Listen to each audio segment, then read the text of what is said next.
మత్తయి సువార్త 25వ అధ్యాయము 31వ వచనం నుండి 46వ వచనం వరకు.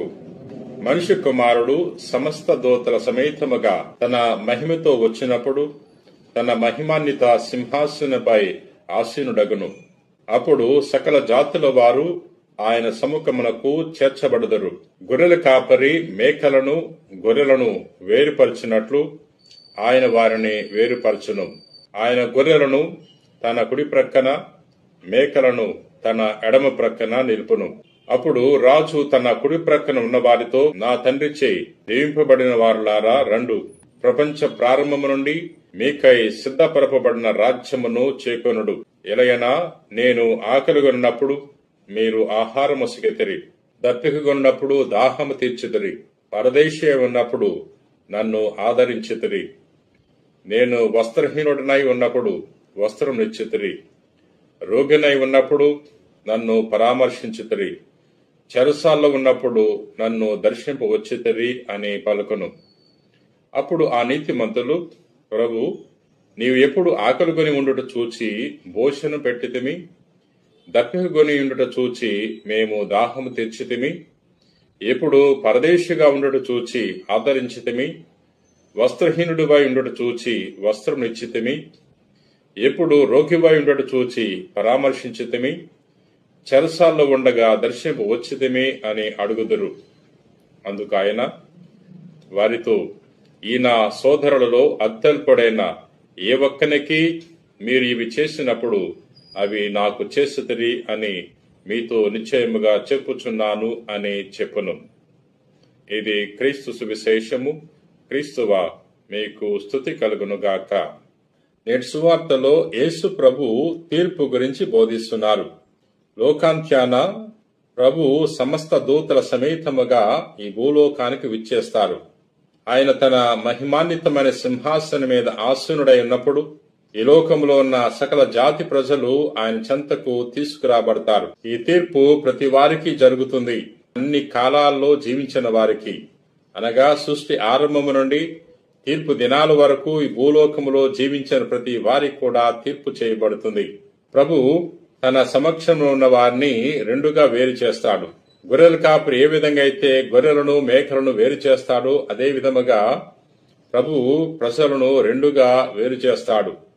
తన కుడి ప్రక్కన ఉన్న వారితో ఈ విధంగా తెలియచేయబోతున్నాడు, నా తండ్రి చేత దీవింపబడిన వారులారా రండు, ప్రపంచ ప్రారంభము నుండి మీకు ఏర్పాటు చేయబడిన రాజ్యమును గైకొనుడు అని ప్రభువు తెలియచేయబోతాడు అని ప్రభు పలుకుతున్నారు. ప్రియ సహోదరి సహోదరులారా, ఎందుకంటే మీరు నేను ఆకలితో ఉన్నప్పుడు ఆహారం వసగారు, నేను దాహంతో ఉన్నప్పుడు నాకు దాహం తీర్చారు, వస్త్రం లేనప్పుడు నాకు వస్త్రాన్ని ఇచ్చారు, రోగినై ఉన్నప్పుడు నన్ను పరామర్శించారు.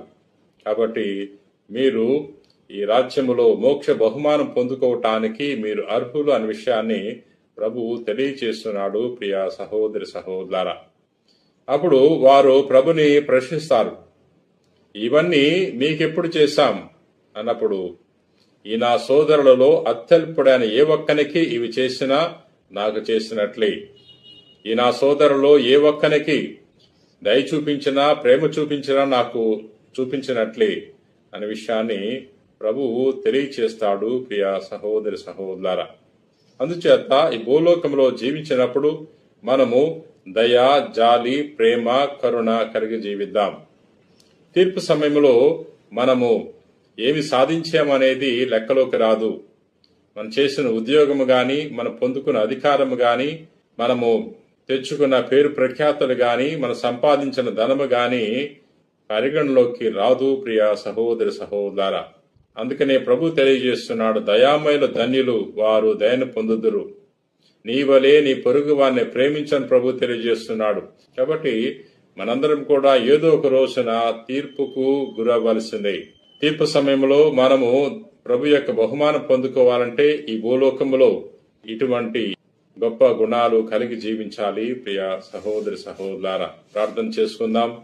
ప్రేమ కలిగిన ప్రభువా, దయగల సర్వేశ్వర, ఈ రోజున తీర్పు గురించి ధ్యానం చేసుకుని ఉన్నాం. ప్రభువా, నా జీవితములో దయ, జాలి, కరుణ, ప్రేమ అనే గొప్ప గుణాలు ఏర్పాటు చేసుకుని జీవించే వాక్యాన్ని దయచేయండి. ఇతరుల ఎడల దయతో జీవించడానికి కావలసిన మంచి మనసును మాకు ప్రసాదించండి. ఈ రోజున ఎవరెవరైతే ఈ వాక్యాన్ని ఆలకించి ప్రార్థన చేయించున్నారో అటువంటి వారందరినీ కూడా పేరు పేరున దీవించమని మా నాథుడైన క్రీస్తు ద్వారా మనవి చేయించున్నాం తండ్రి. ఆమెన్.